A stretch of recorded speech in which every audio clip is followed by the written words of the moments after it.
오늘도 하나님의 은혜가 넘치기를 주님의 이름으로 축원합니다.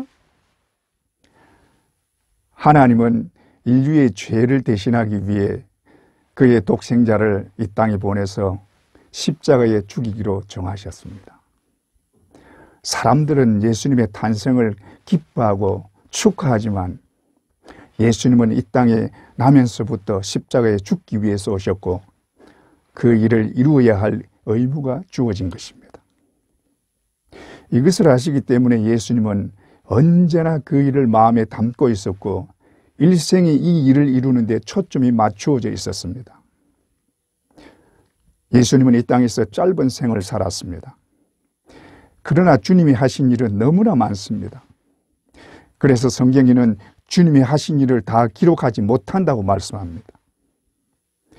그러나 그는 많은 일을 했지만 주님의 최종 목적은 십자가를 지고 죽는 것입니다. 비록 주님은 하나님이시지만 우리와 같은 육체를 가졌기 때문에 십자가를 지고 죽는 일이 결코 쉬운 일이 아닙니다. 그래서 그 일을 제대로 완수하기 위해서 틈만 나면 기도를 한 것입니다.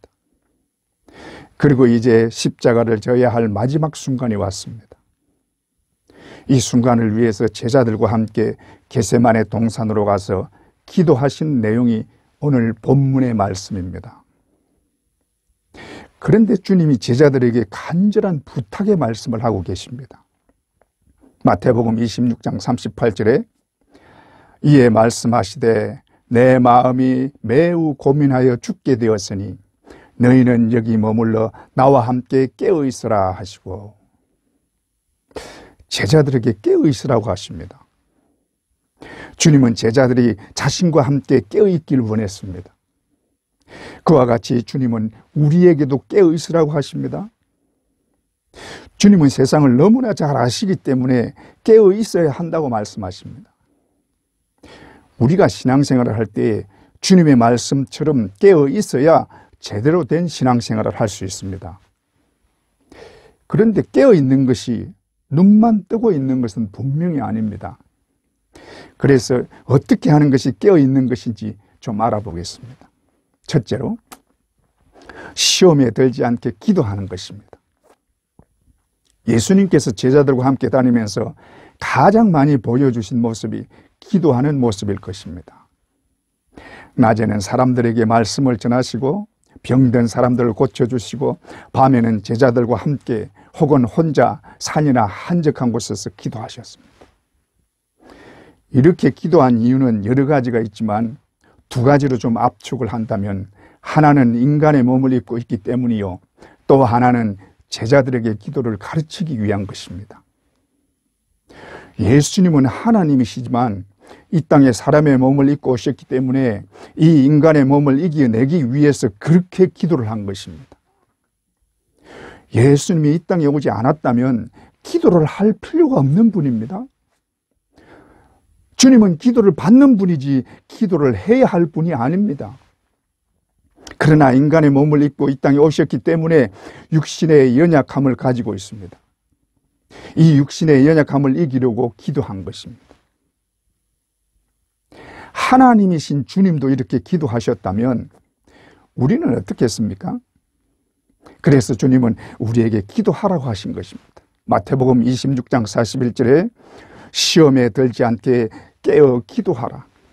또 누가복음 21장 36절에 이러므로 너희는 장차 올 이 모든 일을 능히 피하고 인자 앞에 서도록 항상 기도하고 깨어 있으라. 주님이 왜 그렇게 기도를 강조하셨는지 알 수 있는 말씀입니다. 너희가 기도하지 않으면 시험에 들게 된다. 너희가 기도하지 않으면 장차 너희에게 올 모든 일을 능히 피하지 못한다. 그러므로 깨어 기도하라. 주님의 말씀입니다. 예수님은 친히 마귀의 시험을 받은 분입니다. 그리고 세상이 자신을 핍박하는 것을 몸소 체험하셨습니다. 그래서 세상과 마귀가 얼마나 집요하게 공격하는지 알고 계십니다. 그래서 그것을 이기고 물리치기 위해서 그렇게 기도하신 것입니다. 그런 공격이 이제 우리를 향해 있습니다. 그러니 기도하지 않으면 이겨내지 못하는 것입니다. 그래서 기도하라는 것입니다. 기도하지 않고 잠자는 상태에 있으면 시험에 빠져서 넘어질 수밖에 없습니다. 그런데도 기도하기를 게을리하고 있습니다. 여러분, 우리가 신앙생활을 할 때 기도하지 않고 천국에 갈 수는 없습니다. 예수님이 기도에 대해서 말씀하시면서 유명한 성경 구절을 말씀하셨습니다. 마태복음 7장 7절에 구하라 그러면 너희에게 주실 것이요, 찾으라 그러면 찾을 것이요, 문을 두드리라 그러면 너희에게 열릴 것이니. 여기서 우리가 놓치기 쉬운 것이 있습니다. 뭘 구하고 뭘 찾고 어디를 두드려야 한다 하는 것이 없습니다. 이것을 잘 생각해 보면 다 한 곳, 천국을 목적하고 있다는 것을 알 수 있습니다. 이것을 예수님이 이미 말씀하셨습니다. 마태복음 6장 33절에 너희는 먼저 그의 나라와 그의 의를 구하라. 너희는 기도할 때 이 땅의 것을 구하지 말고 하나님 나라를 구하고 찾고 두드려라 하는 말씀입니다. 물론 우리가 천국에 들어가는 것은 예수 그리스도를 믿음으로 들어갑니다. 예수 그리스도를 믿는 것은 말씀으로부터 시작됩니다. 그러나 그 믿음을 계속 지키는 것은 기도하는 길밖에 없습니다. 기도하지 않으면 우리 믿음은 흔들리게 되고 넘어져 버리는 것입니다. 그러므로 기도하지 않으면 믿음에서 떠나고 결국 천국에 들어가지 못하는 것입니다. 주님이 이것을 아시기 때문에 그렇게 기도를 강조한 것입니다. 그러므로 기도해야 합니다. 믿음을 지키고 천국에 들어가기 위해서는 반드시 기도해야 합니다. 그런데 기도할 때 주의해야 할 점이 있습니다. 사람들에게 보이려고 기도하지 말라는 것입니다. 예수님이 바리새인들의 기도를 보시고 하신 말씀이 마태복음 6장 5절에 또 너희는 기도할 때 외식하는 자와 같이 하지 말라. 그들은 사람에게 보이려고 회당과 큰 거리 어귀에 서서 기도하기를 좋아하느니라. 내가 진실로 너희에게 이르노니 그들은 자기 상을 이미 받았느니라. 바리새인들은 사람들에게 자기 기도하는 것을 알게 합니다. 사람들에게 보이고 자랑하고 싶어 하는 것입니다. 주님이 이것을 보고 말씀하십니다. 그런 기도는 사람에게 하는 기도지 하나님께 하는 기도가 아니다. 바리새인들은 하나님께 기도한 것이 아니라 사람들에게 기도한 것입니다. 우리도 얼마든지 이럴 수 있습니다. 자신이 기도하는 것을 사람들이 알아주기를 바라는 것입니다. 기도를 많이 하는 사람 중에도 이런 사람들이 있습니다. 자기가 몇 시간씩 기도한다고 얘기를 하고 자랑을 합니다. 또 기도를 멋지게 해서 사람들이 알아주기를 바랍니다. 방언하는 것을 알고 싶어서 큰 소리로 방언 기도를 합니다. 이게 바리새인들이 하는 기도와 하나도 다른 것이 없는 것입니다. 예수님은 분명히 말씀하십니다. 그런 기도는 하나님께 하는 기도가 아니라 사람에게 하는 기도니라. 기도는 하나님께 해야 합니다. 그러므로 은밀하게 하나님만 바라보고 간절하게 기도해야 하는 것입니다. 그러면 은밀하게 보시는 하나님이 들으시고 갚아주십니다. 믿습니까? 여러분, 지금은 깨어 기도할 때입니다. 잠자고 있을 때가 아닙니다. 예수님이 하신 말씀, 시험에 들지 않게 깨어 기도하라. 이 말씀에 순종하는 자가 되기를 주님의 이름으로 축원합니다. 둘째로, 말씀을 가까이 하는 것입니다. 깨어 있으라 하는 말씀에 깨어 있는 것은 말씀에 깨어 있는 것입니다. 우리가 깨어 있어야 하는 이유는 대비하기 위한 것입니다. 우리가 대비해야 할 적은 분명합니다. 세상과 마귀입니다. 특히 마귀는 우리를 넘어뜨리려고 기회만 노리고 있습니다. 마귀는 우리의 마음을 자꾸 흔들어 틈을 만듭니다. 그래서 틈만 나면 여지없이 비집고 들어와서 공격을 합니다. 베드로가 사람의 생각으로 주님께 말하다가 마귀라는 소리를 들었습니다. 예수님이 제자들에게 말씀하시면서 자신이 죽임을 당하고 제3일에 살아날 것을 말씀하실 때에 베드로가 그러지 말라고 말을 했습니다. 이때 예수님이 베드로에게 하신 말씀이 마태복음 16장 23절에 예수께서 돌이키시며 베드로에게 이르시되 사탄아 내 뒤로 물러가라. 너는 나를 넘어지게 하는 자로다. 네가 하나님의 일을 생각하지 않고 도리어 사람의 일을 생각하는도다. 베드로는 극히 인간적인 생각으로 예수님의 죽음만 생각하고 죽지 말라고 한 것입니다. 이것은 예수 그리스도가 이 땅에 오신 이유를 전혀 모르고 너무나 인간적인 생각만 한 것입니다. 그런데 그 베드로의 생각을 마귀가 이용한 것입니다. 그러니 예수님이 그것을 아시고 사탄아 물러가라 하고 명령한 것입니다. 그러므로 하나님의 말씀을 모르고 사람의 생각만 가지고 마귀를 대적할 수는 없을 뿐더러 마귀에게 이용만 당할 뿐입니다. 그러므로 우리는 마귀에게 대적할 무기를 준비해야 합니다. 그 무기가 뭡니까? 성령의 금 곧 말씀입니다. 믿습니까? 그래서 말씀을 가까이 하고 말씀으로 무장해야 합니다. 말씀은 우리가 이기게 하는 무기입니다. 예수님도 마귀에게 시험을 받으실 때에 말씀으로 물리쳤습니다. 그렇게 능력 많으신 주님도 말씀으로 마귀와 싸웠고 말씀으로 이긴 것입니다. 그만큼 말씀에는 능력이 있습니다. 그러므로 말씀으로 무장하면 이깁니다. 믿습니까? 그런데 말씀으로 무장하기 위해서는 말씀을 알아야 하고 말씀을 가까이 해야 합니다. 그러나 우리가 말씀을 많이 알지 못하고 보아도 또 깨닫지 못할 때가 많습니다. 그런데도 우리가 이길 수 있는 말씀이 있습니다. 예수님이 우리에게 하신 말씀 중에 내 이름으로 구하면 다 된다 하는 말씀이 있습니다. 요한복음 14장 14절 내 이름으로 무엇이든지 내게 구하면 내가 행하리라. 이 말씀만 알면 다 이길 수 있습니다. 여러분, 이 말씀은 꼭 외워서 예수의 이름으로 명령하고 구하세요. 이것은 주님의 약속의 말씀입니다. 내 이름으로 무엇이든지 구하라. 그러므로 예수의 이름으로 명령하고 구하면 주님이 행해 주십니다.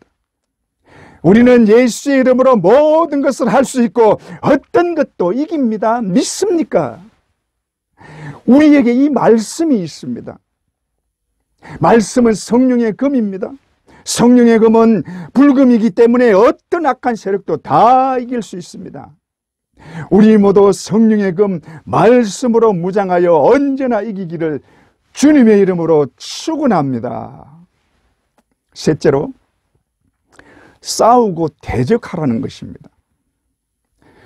우리가 기도와 말씀 곧 성령의 금으로 무장을 해도 대적하고 싸우지 않으면 소용이 없습니다.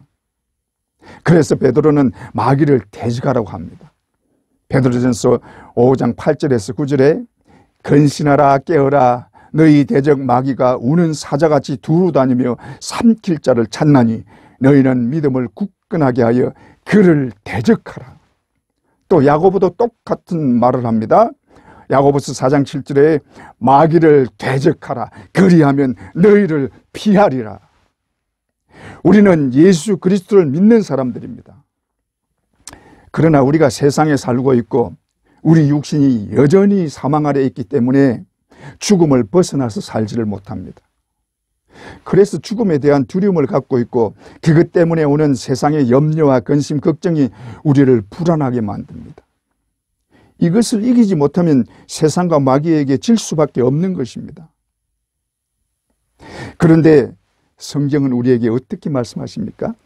대적하라고 하십니다. 주님은 우리에게 더욱 힘을 주신 말씀을 하십니다. 요한복음 16장 33절에 이것을 너희에게 이름은 너희로 내 안에서 평안을 누리게 하려 함이라. 세상에서는 너희가 환난을 당하나 담대하라 내가 세상을 이기었노라. 담대하라 내가 세상을 이기었노라. 내가 세상을 이겼기 때문에 너희도 나를 믿고 담대하게 대적하라. 그러면 반드시 이긴다. 할렐루야. 여러분, 우리에게는 마귀를 얼마든지 이길 수 있는 무기가 있습니다. 우리는 성령의 금을 가진 자들입니다. 그것도 모자라 예수의 이름까지 사용할 수 있게 해주셨습니다. 그러므로 우리에게는 강력한 무기가 있는 것입니다. 예수의 이름으로 사용할 수 있는 성령의 금이 우리 손에 들려 있습니다. 할렐루야.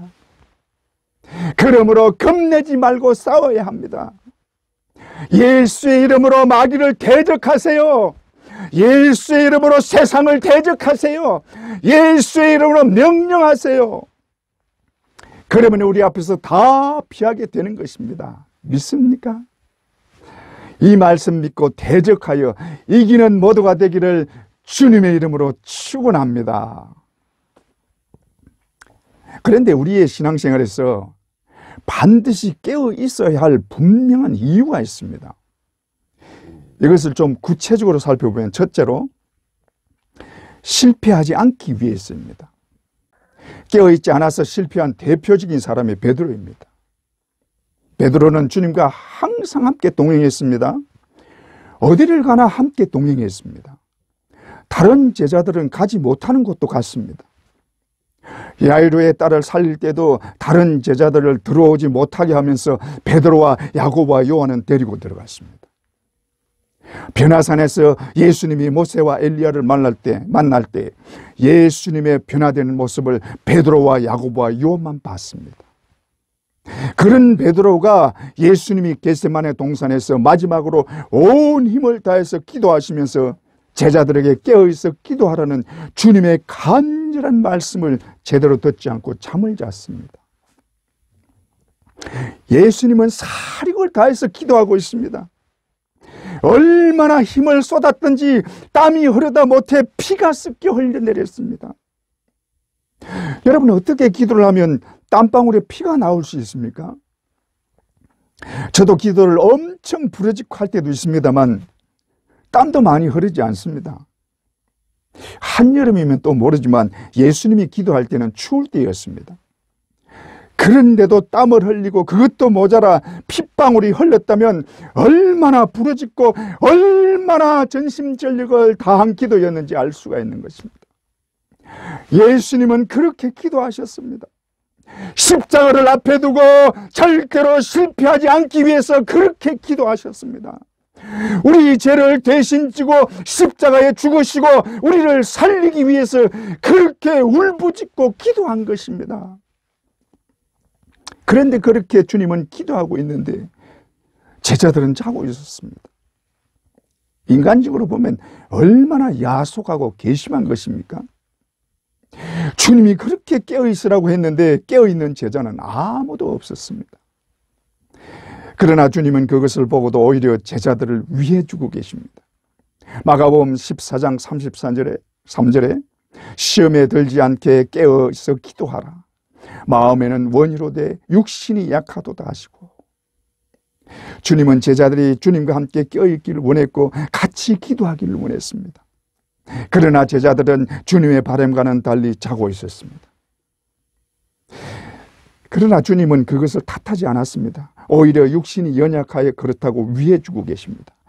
그러면서도 제자들에게 계속 깨어있으라고 하십니다. 주님은 제자들이 자신의 마음을 조금이라도 헤아리고 깨어있기를 원했습니다. 주님은 지금 너무나 힘든 상황입니다. 그것을 말씀에서 볼 수 있습니다. 마가복음 14장 34절에 말씀하시되 내 마음이 심히 고민하여 죽게 되었으니 너희는 여기 머물러 깨어있으라. 얼마나 힘들었으면 심히 고민하여 죽게 되었다고 말을 합니까? 그래서 제자들에게 깨어서 자신과 함께 하기를 원한 것입니다. 이 제자들 중에도 특히 베드로에게 주님이 당부하십니다. 깨어 있으라. 깨어 기도하라. 주님은 한 사람이라도 자기와 함께 깨어 있기를 원했습니다. 그래서 베드로에게 계속 깨어 있으라고 합니다. 그러나 베드로도 자고 있었습니다. 주님은 베드로에게 실패할 것을 여러 번 경고했습니다. 네가 닭 울기 전에 나를 3번 부인하리라. 이것을 아시고 베드로에게 계속해서 말씀하신 것입니다. 시험에 들지 않게 깨어 기도하라. 그러나 베드로는 주님의 말씀을 듣지 않고 깨어있지 못했습니다. 그 결과는 예수님을 모른다고 3번이나 부인하고 그것도 모자라 저주까지 하는 처절한 실패를 경험하게 된 것입니다. 주님은 우리에게도 그렇게 말씀하십니다. 깨어 있으라. 나와 함께 깨어 있으라. 주님은 나의 죄 때문에 지시는 십자가를 앞에 두고 내 마음이 심히 고민하여 죽게 되었다고 말씀하십니다. 내 마음이 심히 고민하여 죽게 되었으니 나와 함께 깨어 있으라. 그러나 우리는 그 마음을 조금도 헤아리지 못하고 잠자고 있습니다. 주님은 우리에게 당부하고 부탁하고 있습니다. 간절한 심령으로 말씀하십니다. 깨어 있으라. 깨어 기도하라. 십자가를 지는 주님은 그렇게 고통스러워 하시는데 그 십자가를 바라보고 얼마나 아프셨느냐고 한번 물어보기나 하셨나요? 얼마나 아팠을까요? 죽는 순간까지 십자가에 달려 있었습니다. 얼마나 힘들고 괴로웠을까요?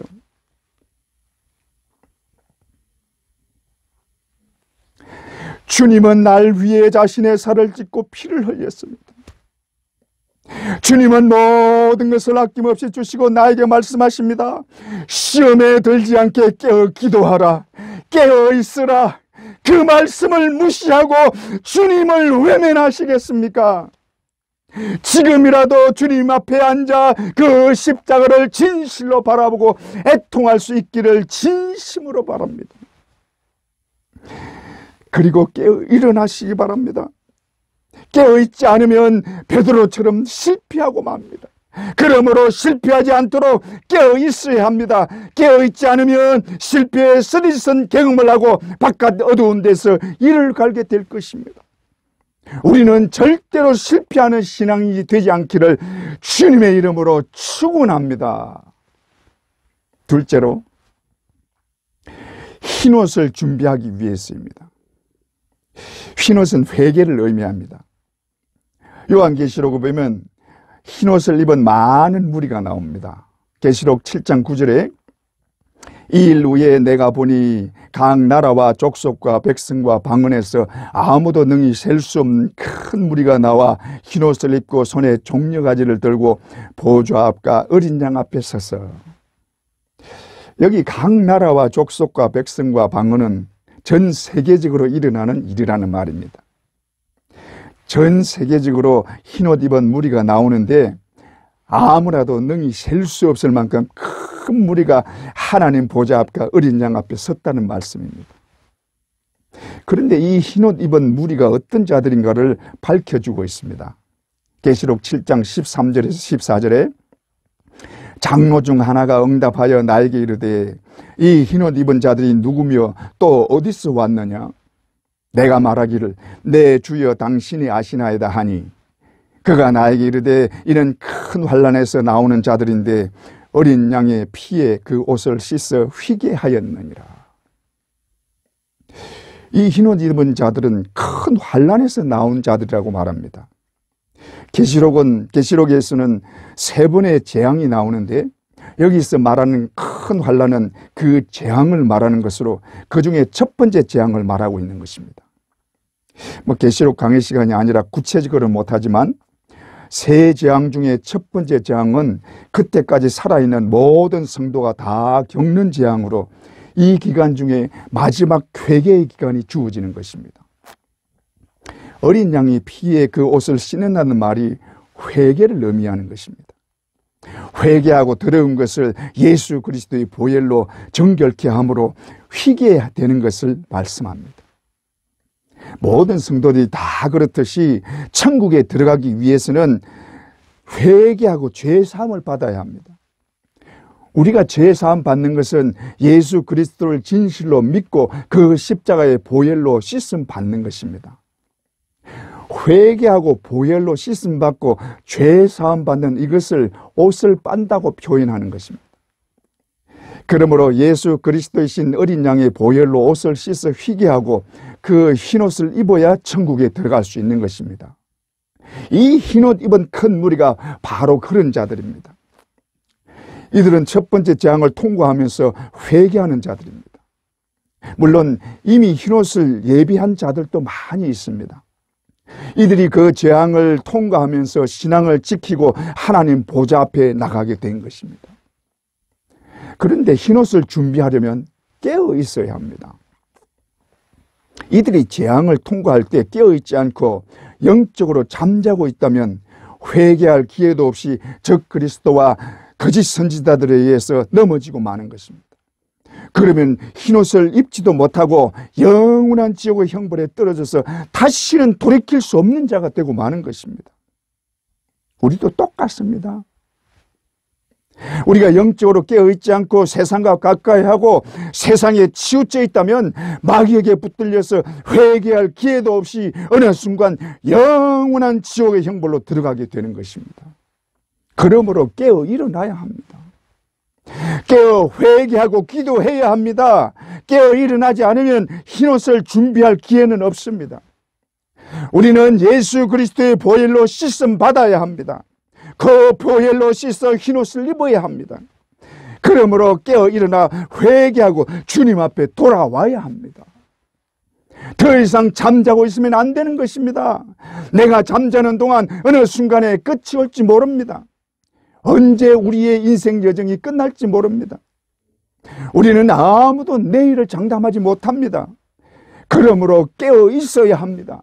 주님과 함께 깨어 기도해야 합니다. 그래야 회개하고 흰옷을 입게 되는 것입니다. 우리 모두 깨어있는 자가 되어 언제나 흰옷을 준비하는 자들이 되기를 주님의 이름으로 축원합니다. 셋째로, 신랑을 맞이하기 위해서입니다. 이스라엘의 결혼 풍속에서 우리하고 다른 그 지역만의 특색이 있습니다. 이스라엘은 사막 가까운 지역이기 때문에 낮에는 뜨거워서 결혼식을 못하고 시원한 밤에 합니다.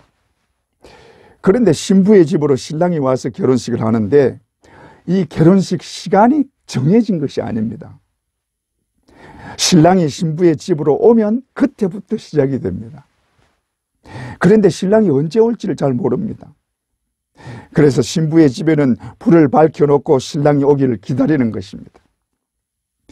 그런데 신랑이 오는 길이 어둡기 때문에 등불을 들고 어두운 길을 밝혀서 신랑을 집 안으로 인도해서 들어가는 사람들이 있습니다. 이것을 주로 처녀들이 했던 것으로 보여집니다. 그래서 예수님의 열처녀 비유가 나온 것입니다.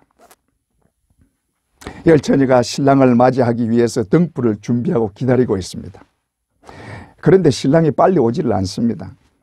마태복음 25장 5절에서 6절에 신랑이 드디어 오므로 졸며 잘새 밤중에 소리가 나되 보라 신랑이로다 맞으러 나오라 하매 신랑이 늦은 밤중에 도착했습니다.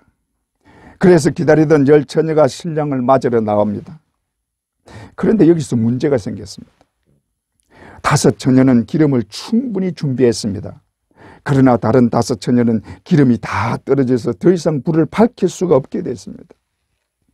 그래서 기름을 준비한 자들에게 좀 나누어 달라고 합니다. 그러나 나누어 주면 다 부족합니다. 그때야 기름을 준비하러 갔지만은 신랑이 와서 다 들어가고 문은 닫히고 말았습니다. 나머지 5 처녀가 그때야 돌아와서 문을 두드리고 열어달라고 합니다. 그러나 문은 열리지 않고 결국 5 처녀는 들어가지 못하고 바깥에서 슬피 울었습니다. 이 말씀은 우리가 알다시피 예수 그리스도의 재림을 말씀하고 있습니다. 그리고 여기에 나오는 열처녀는 예수 그리스도의 재림을 다 알고 기다리는 사람들입니다. 예수 그리스도는 성경의 예언대로 반드시 재림하십니다. 우리는 예수 그리스도의 재림을 진실로 원하고 기다리는 자들입니다. 믿습니까? 그러나 예수 그리스도의 재림이 언제인지 아무도 모릅니다. 그래서 주님이 도적같이 온다고 말씀하고 있습니다. 계시록 16장 15절에 보라 내가 도적같이 오리니 누구든지 깨어 자기 옷을 지켜 벌거벗고 다니지 아니하며 자기의 부끄러움을 보이지 아니하는 자는 복이 있도다. 아멘. 마치 신랑이 언제 올지 모르듯이 주님이 언제 올지 모릅니다. 그래서 도적같이 온다고 말씀하십니다. 주님이 도적같이 온다고 해서 오실 때 아무도 모르게 살짝 온다는 그런 말이 아닙니다. 언제 올지 모른다는 것을 표현한 말입니다. 예수님이 재림하실 때는 천사장의 호령과 나팔 소리로 세상 모든 사람들이 다 알게 오십니다. 그러므로 어느 순간 갑자기 나팔 소리가 울려 퍼지면서 우리 주님이 재림해 오실 것입니다. 모든 영광을 나타내시면서 주님이 천군 천사들과 함께 만왕의 왕으로 이 땅에 오십니다. 믿습니까? 얼마나 기대되고 기다려지는 광경입니까? 우리 주님이 수많은 천군 천사들과 함께 나팔을 불면서 영광 중에 오십니다. 그런데 이 주님을 맞이하지 못하는 자들이 있습니다. 10처녀 중에 5처녀가 바로 그런 자들입니다. 이 5처녀를 일컬어서 미련한 5처녀라고 말합니다. 이들은 신랑이 올 것을 알고 기다리고 있습니다. 그러나 신랑을 맞을 준비는 제대로 하지 않고 시간만 보낸 것입니다. 그러니 신랑과 함께 들어가지 못하고 슬피 울게 되는 것입니다. 우리도 마찬가지입니다. 우리는 다 예수를 믿는다고 합니다. 그래서 예수님이 재림한다는 것도 알고 있습니다. 그러나 재림하신다는 말을 항상 듣는 말로 생각하고 마치 예수님의 재림이 없는 것처럼 자신과는 상관없는 말로 생각을 하고 있는 것입니다. 그래서 성경에서 계속 말씀하고 주님이 그렇게 말씀하시는 경고의 말씀을 듣지 않습니다. 미련한 5처녀와 똑같은 것입니다. 10처녀는 겉으로 볼 때는 다 같이 신랑을 기다린 자들입니다. 그런데 무슨 차이로 5은 들어가고 5은 못 들어갔습니까? 기름을 준비했느냐 준비하지 못했느냐 하는 차이입니다. 그러면 여기서 기름이 뭐냐? 기름은 천국에 들어가기 위해서 준비해야 할 것입니다. 흔히 기름을 성령으로 봅니다. 물론 성령으로 보는 것이 맞습니다. 그러나 성령으로만 보면 구원 문제에 있어서 약간의 어려움이 있을 수 있습니다. 그래서 기름을 2가지 정도로 생각해 보려고 합니다. 먼저 생각할 것은 성령입니다. 성령은 우리가 예수를 믿을 때 임하게 됩니다. 예수님이 천국에 대해서 말씀하실 때에 니고데모에게 하신 말씀이 사람이 거듭나지 않으면 하나님 나라를 볼 수 없느니라. 여기서 거듭나는 것은 성령으로 나는 것을 말합니다. 성령은 우리가 예수를 나의 구주로 믿을 때에 죄사함 받음과 함께 우리 안에 임하는 것입니다. 이것이 성령으로 거듭나는 것입니다. 그러나 성령으로 거듭났다고 완전한 것은 아닙니다. 이것은 우리가 세상에 여전히 살고 있고 죄악된 육신을 입고 있기 때문입니다. 그래서 바울 사도는 성령을 소멸하지 말라고 경고하고 있습니다. 데살로니가전서 5장 19절에 성령을 소멸하지 말며, 우리는 다 같이 신앙생활을 하는 것 같지만 성령을 소멸하는 신앙생활을 하는 사람이 있다는 것입니다. 왜 그러냐? 성령을 멀리하기 때문입니다. 기도하지 않고 회개하지 않기 때문입니다. 우리가 성령을 가까이하고 충만해지는 방법은 기도하는 것입니다. 우리가 기도하면 성령은 우리를 더 가까이 하시고 충만하게 하십니다. 우리가 기도하면 성령은 우리의 죄를 깨닫게 하시고 회개하게 하십니다. 회개하고 흰옷을 입게 하실 뿐 아니라 언제나 기름으로 가득 차게 하십니다. 그러므로 기도하기를 게을리하지 말아야 합니다. 기도를 게을리하다 보면 기름은 준비되지 않고 어느 순간 주님이 오실 때나 우리의 마지막 순간이 찾아올 때 바깥 어두운 데서 이를 가는 자가 되고 말 것입니다. 기도하지 않으면 바깥 어두운 데서 이를 갈고 있을지 모릅니다. 여러분, 기도하시기 바랍니다. 다음으로 생각할 것은 진실한 믿음입니다. 우리가 구원받는 것은 성령으로 충만해야만 받는 것이 아닙니다. 우리가 구원받는 것은 예수를 나의 구주로 믿음 구원받습니다. 그런데 주님은 마지막 때에 믿음을 보기 어렵다고 말씀합니다. 누가복음 18장 8절에 그러나 인자가 올 때에 세상에서 믿음을 보겠느냐. 주님이 말씀하는 믿음은 진실한 믿음을 말하는 것입니다. 이 진실한 믿음을 끝까지 지키면 천국에 들어갑니다. 이것은 구원받은 한편 강도를 보면 알 수 있습니다. 그 강도가 구원받은 것은 그의 고백 때문입니다. 예수여, 당신의 나라에 임하실 때 나를 기억하소서. 이 진실한 고백이 그를 구원받게 한 것입니다. 진실한 고백으로 진실한 믿음을 주님 앞에 나타내 보인 것입니다. 그러므로 여기서 주님이 말씀하시는 기름은 깨어있는 진실한 믿음으로 볼 수 있습니다. 성경에 의하면 교회 안에는 다 구원받은 자만 있는 것이 아닙니다. 교회 안에는 양도 있고 염소도 있습니다. 주여 주여 입술로만 부르는 자들도 있습니다. 또 열심만 가지고 있는 자들도 있습니다. 교회 안에는 열심만으로 충분히 직분을 얻을 수 있고 심지어 목사도 열심만 있으면 할 수 있습니다. 그런 자들은 열심히 하는 것이 최고의 신앙인 줄 착각하고 있는 것입니다. 그러나 그 속에 진정한 회개와 진실한 믿음은 없을 수 있습니다. 이런 자들도 미련한 다섯 처녀처럼 주의 재림을 기다립니다. 그러나 혼인잔치에는 들어가지 못하는 것입니다. 이들은 십자가를 진실로 믿지 않고 진실로 회개하지 않습니다. 예수 그리스도가 달려 죽은 십자가를 제대로 바라보지 않는 자들입니다. 예수 그리스도와 상관없이 자기만의 신앙생활을 하고 있는 자들입니다. 이런 자들은 절대로 천국에 들어가지 못합니다. 회개하고 진실로 예수 그리스도를 믿어야 천국에 들어가는 것입니다. 그러므로 진실한 회개와 믿음이 없다고 생각되면 진정으로 회개하고 예수 그리스도의 십자가가 내 죄 때문임을 진실로 믿게 되기를 간절히 바랍니다. 진실로 믿게 되기를 바랍니다. 그런데 그것을 우리가 구분하기가 어렵습니다. 그러나 자기 자신을 보면 분명히 알 수 있습니다. 진실로 회개하고 진실한 믿음을 가진 자는 하나님께 진실로 감사합니다. 나를 구원해 주신 하나님의 은혜가 너무나 감사하여 찬송합니다. 나를 자녀 삼아 주신 하나님을 아버지라고 진실되게 부릅니다.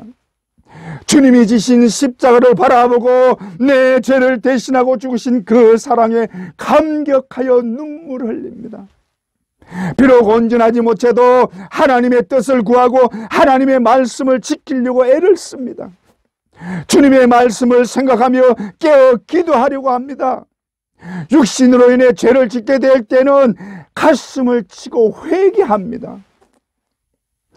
이런 자가 진실한 믿음의 사람인 것입니다. 비록 성령으로 충만하지 못해도 이런 사람은 기름을 예비하고 신랑을 맞이하는 자들입니다. 이런 사람은 자신이 가지는 구원의 기쁨을 절대로 빼앗기지 않습니다. 어떤 어려움도 견디는 것입니다. 우리는 초대교회의 성도들이 핍박 때문에 고난당하고 피해 다닌 것을 많이 들었습니다. 그 중에 카타콤에서 오랜 세월을 지낸 성도들의 고충은 말로 다할 수 없는 것입니다.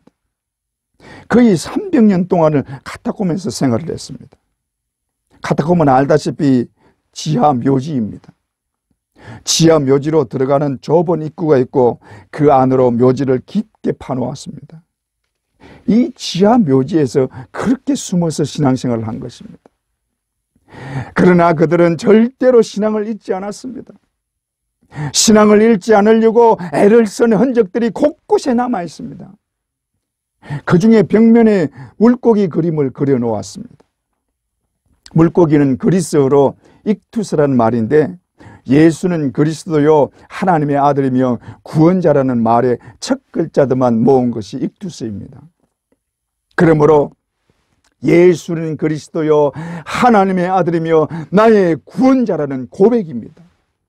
그래서 그들의 신앙 고백으로 물고기를 그렸습니다. 한 사람이 물고기의 반을 그리면 다른 사람이 나머지 반을 그림으로 서로 같은 신앙인임을 확인한 것입니다. 그들은 물고기로 서로의 신앙을 확인했고 절대로 꺾이지 않는 신앙을 서로 고백한 것입니다. 그들은 언제나 깨어 있었습니다. 물고기의 특징이 절대로 눈을 감지 않습니다. 절대로 눈을 감지 않는 물고기처럼 신앙의 눈을 절대로 감지 않았던 것입니다. 깨어 눈을 뜨고 하나님 나라를 바라보고 소망했습니다. 예수 그리스도의 십자가를 바라보는 눈을 절대로 감지 않고 끝까지 믿음을 지켰습니다. 지금 우리에게 필요한 믿음이 바로 이 믿음입니다. 하나님 나라를 바라보는 눈을 절대로 감지 말아야 합니다. 예수 그리스도의 십자가를 바라보는 눈을 절대로 감지 말아야 합니다. 여러분, 지금은 주님 다시 오실 때가 바로 눈앞에 와 있습니다. 아직 멀었다고 생각하면 절대로 안 됩니다. 그러므로 어느 때보다 간절히 부탁하는 주님의 말씀을 들어야 합니다. 깨어 있어라. 시험에 들지 않게 깨어 기도하라. 회개하고 흰옷을 입어라. 기름을 준비하라. 이 주님의 간절한 말씀을 진실로 순종해야 합니다. 우리 모두 깨어 있어서 신랑 되신 예수께서 다시 오시는 순간 기뻐 찬양하며 맞이할 수 있기를 주님의 이름으로 축원합니다.